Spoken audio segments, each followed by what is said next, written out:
ที่ก้อน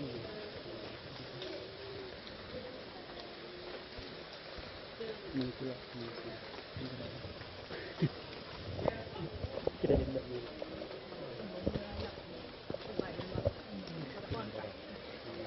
นี่จะครับเราบอกไปหรอกใช่ไหมคะไม่แน่หรอคุณจะหรือมันเข้าเผื่อได้วันที่สี่ตรวจดูเห็นเห็นเขาพอพูดรู้กุ๊กสนุก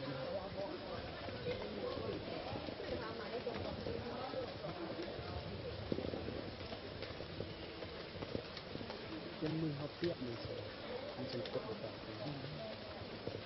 อันนี้ต้นสนุกอะไรเนี่ยต้นลาต้นอะไรวะต้นลาพู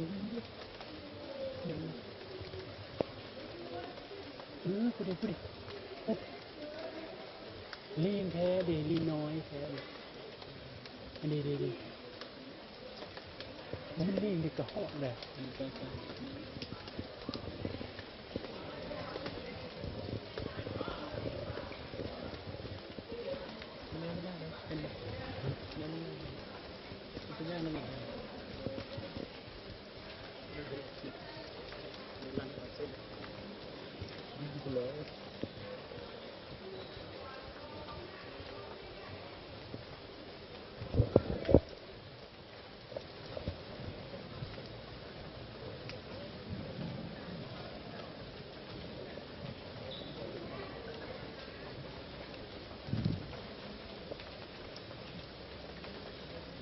จีก็ได้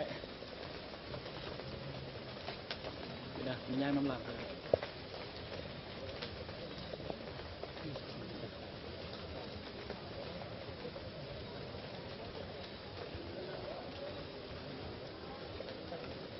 10 กิโลเดินมา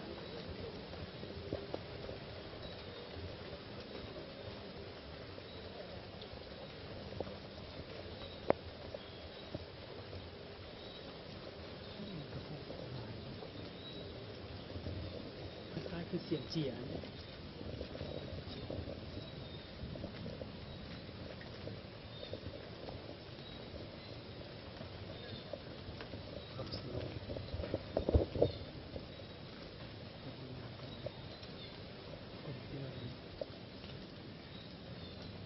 ลูกงูได้ไหมลูกเป็นได้ไหมเนี่ยเจ็บก็ใส่ก็ใส่ก็ลูกหน้าพันเห็นมือแรงนะ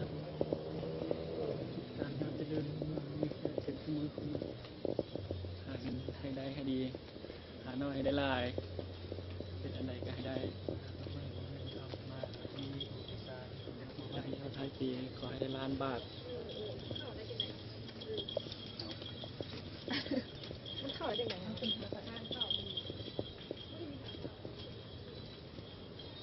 ดีจัง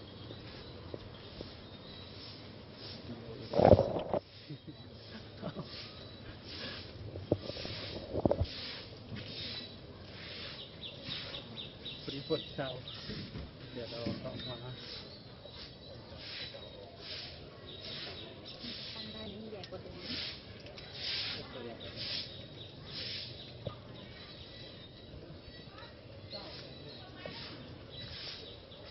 นาทีละเดี๋ยวแรงเกินละมันลงดูด้วยกันก็ตัดเอาเลยตัดไม่ใช่บ้างเลยที่มีคนไปบุญแ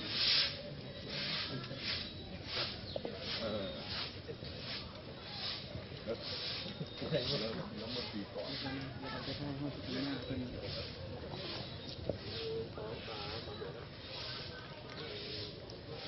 ยืดไปแต่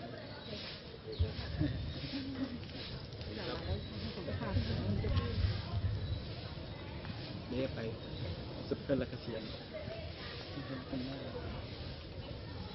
ท่านออก